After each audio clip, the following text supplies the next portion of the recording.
kábíyèsí olúgbò tìlúgbò ọba Frederick Akínrùntàn ìyún ìlúgbò tó wà ní ìpínlẹ̀ Ondo. Kábíyèsí mà ti fèsì, ó ti sọ̀rọ̀, ó ti tú àṣírí ńlá nípa olórí oko orílẹ̀-èdè yìí ààrẹ Bọ́lá Ahmed Tinubu. Bẹ́ẹ̀ ni bàbá náà ó tún ṣe àlàyé lórí awuyewuye tí wọ́n ń gbé kiri lórí ìròyìn ikú ẹ̀, ìyẹn pé kábíyèsí ti wàjà, tí kábíyèsí jẹ́ kó dì í mọ̀ wípé kò sóòótọ́ níbẹ̀ o, òun ò wàjà, kókó làárọ̀ tásìndé.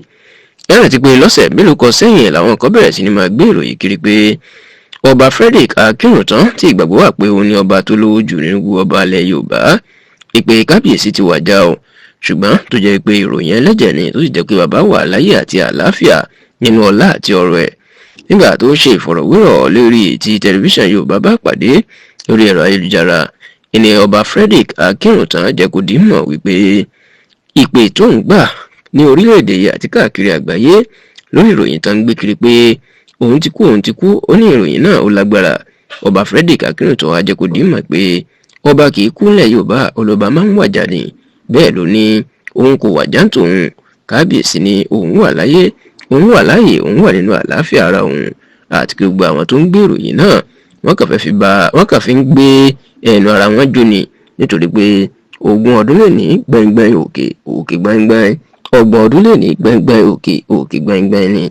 Kábíyèsí wà tó wá sọ̀rọ̀ lórí orílẹ̀-èdè yìí, pàápàá lórí ààrẹ Bọ́lá Ahmed Tinubu tó jẹ́ ọmọ Yorùbá àti ibi tí ó ń darí orílẹ̀-èdè lọ.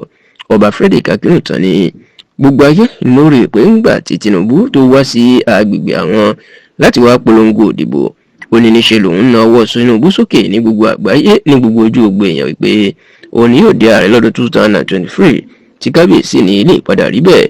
Ó ní òun ti jẹ́ kí Tinubu fúnra ẹ̀ mọ̀ lọ́jọ́ náà wípé kì í ṣe pé torí owó nínú ṣe ń ṣàtìlẹ́yìn fún un. Ó ní àṣírí kan tóun fẹ́ tú tó jẹ́ kóun fẹ́ràn Tinubu tóun fi ṣàtìlẹ́yìn fún un.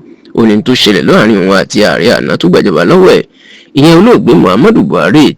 Kábíyèsí ní lásìkò tí Buhari sì wà nípò, níṣẹ́ ni Tinubu lọ bá ṣèpàdé lọ́jọ́ kan tí Tinubu sì ń sọ lójú ẹ̀ pé bó bá ti gbé ipò ààrẹ lẹ̀, yálà yé fẹ́ ayé ò fẹ́, òun lòun yóò di ààrẹ lẹ́yìn ẹ̀. Ọba Frederick Akínrùntàn ní kò sí ẹni tó ní ìgbàyọ̀ bẹ́ẹ̀ lórílẹ̀‐èdè Nàìjíríà kó lọ kó ààrẹ lójú, ìyàn ààrẹ tó wà lórí ìjókòó pé yálà ẹnikẹ́ni fẹ́ kò fẹ́, òun lòun yóò gbapò lọ́wọ́ ẹ̀. Orílẹ̀ ti fi hàn pé bàbá ńlá onígboyà ní Tinubu, orílẹ̀ ló jẹ́ kóun fẹ́rẹ̀ tóun sì ṣàtìlẹ́yìn fún un. Kábíyèsí wá jẹ́ kó dì í mọ̀ pé Tinubu inú dára jù ní gbogbo àwọn ààrẹ tó ti ń jẹ lórílẹ̀‐èdè yìí, olóhùn yóò sì ṣàtìlẹ́yìn fún un láti ṣe sáà kejì, kódà ó ní yóò ṣe sáà kẹta níbi tó ń bọ̀ yìí. Ó ní bá àǹfààní bá sì wà tó lè jẹ́ ó ṣe sáà kẹrin ni olóhùn yóò tẹ́wọ́ gbà ń tòun pé kí Tinubu máa bá ìjọba Nàìjíríà lọ, nítorí pé ó nígboyà.